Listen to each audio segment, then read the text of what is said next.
Oh, what a weirdly intimidating older lady. I wonder what she's up to. Ah, damn, she's trying to take over the world. Ah, damn it.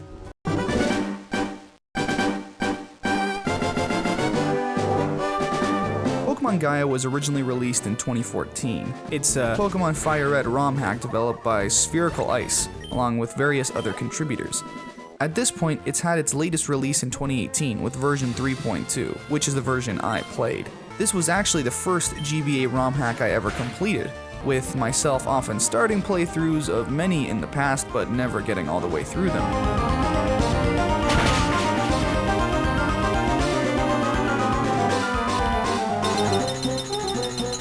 So what's Pokemon Gaia all about? Well, it's not very dissimilar to any mainline Pokemon game really. It honestly feels just like one.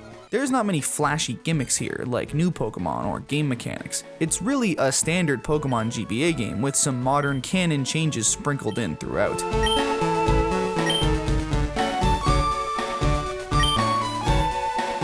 It's still quality Pokemon, especially if you just want another quote-unquote within creative limits Game Boy Advance Pokemon. You're a kid, you get a choice of 3 Pokemon from the local professor, Professor Redwood in this game, adventure in steady competition with a rival friend trainer who takes the starter Pokemon with the type advantage over yours,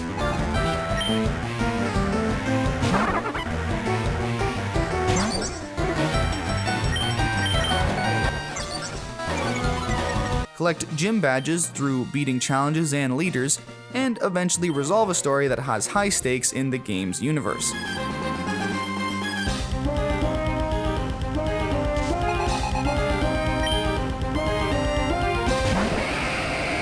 What's interesting is how Spherical Ice and the contributors built the Orbitus region, and which elements from newer games they chose to put in and leave out.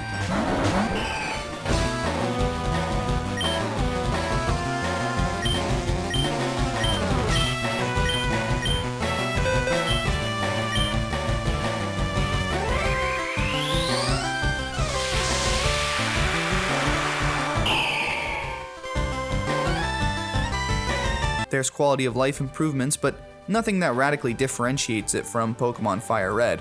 Running shoes indoors? Neat. Repels have reuse prompts once you finish one? Very neat. Experience points gained from capture, not just defeat? Very neat as well. Faster animations for HMs? Very neat. Oh, wait a minute. HMs? Field moves connected to unforgettable combat moves?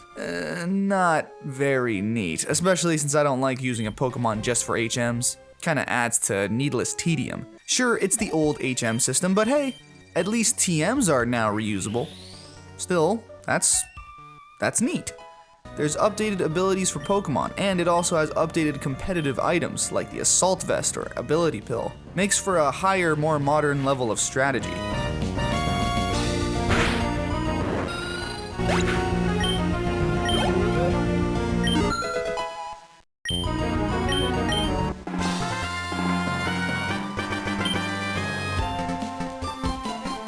The difficulty of Gaia is really nice and approachable, without being so over the top as to turn away potential casual fans looking for a new Game Boy Advance Pokemon experience.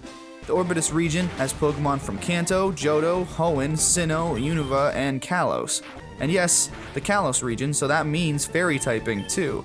And Mega Evolution, and a very well implemented version on the Game Boy Advance, might I add.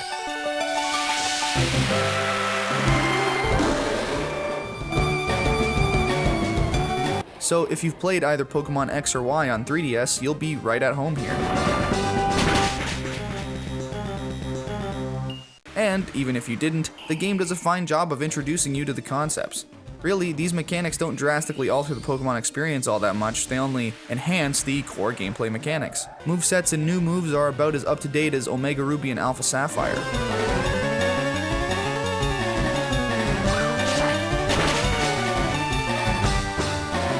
The total Pokedex that ends up being used for Gaia is just great, and being able to play without needing to trade is another quality of life improvement.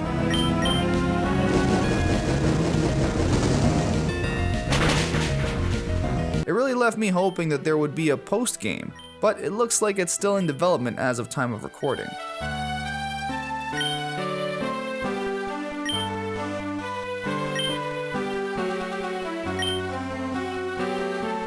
Spherical Ice and company developed a unique story approach that has its own sense of character, while not feeling like it's trying too hard to be different from the standard Pokemon experience.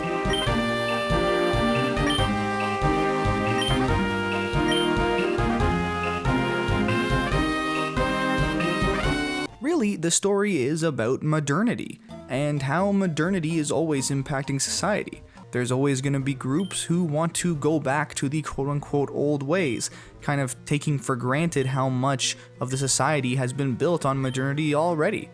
But, of course, modernity isn't perfect, and hey, that's the general conflict of the game. It's nothing too crazy, we're not going to get super philosophical here, but, you know, it's interesting, it's definitely there.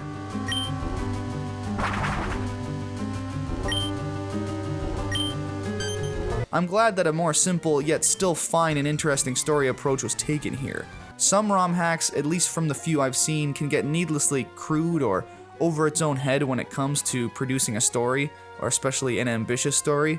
Sometimes it's good to just take the lead from the official content you're basing your hack on, and work from there. Gaia is centered around an ancient power that was once sealed away, being unbound as a punishment of sorts.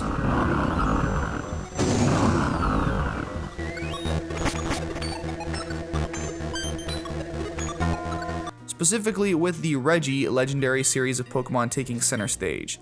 Not those two new Regis, but Regirock, Regice, Registeel, and Regigigas, or Gygas.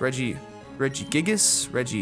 Regigas? Anyway, yeah, the big guy. This guy.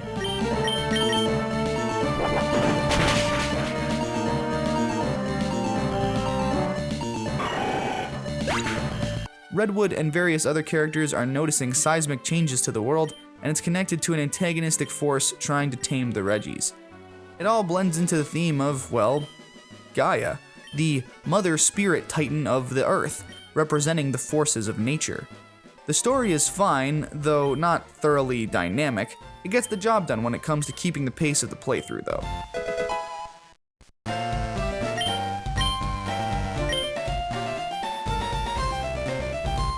Go check out the commotion of the Cave Network, go investigate the sketchy warehouse system, recover the special Pokemon for the local town's festival. Yeah, you know, it's a Pokemon campaign. Don't expect too much.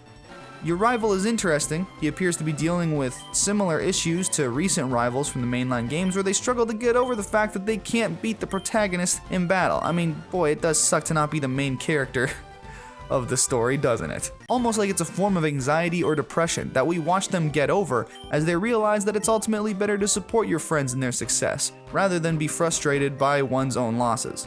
The other features of Gaia are worth noting too, like a pretty fun bug catching contest, the battle marsh, hidden areas that enable trainers to acquire special items and Pokemon, and of course, updated evolution methods so one can play the game without needing to trade Pokemon or evolve them, as I mentioned already.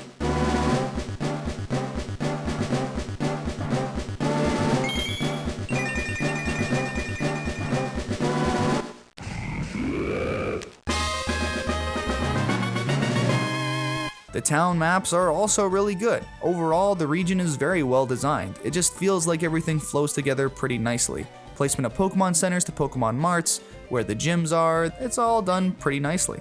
There's rock climbing sections, which is yet another HM, but whatever.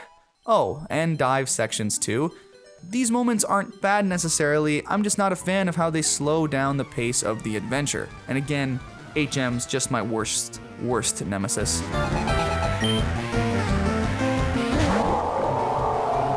What's also cool is as of June 2019, there's even a randomizer option you can use to play the game through with random elements like items and Pokemon being thrown around the game, changing basically everything. If you're a fan of randomizer playthroughs, it's another way to get more enjoyment from Gaia. The mystical atmosphere of Gaia is further emphasized through its original music tracks and unique archaeological environments. Just some great locations and sounds in this Pokemon ROM hack. So, if all these things pique your fancy, I recommend checking out Pokemon Gaia. It's great to see the work that went into building the whole experience top to bottom.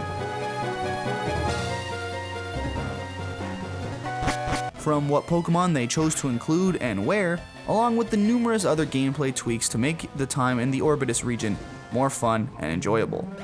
In the mood for a more standard yet still unique and fun Pokemon adventure? Gaia is one of your best bets. Can't wait for that eventual post-game mode.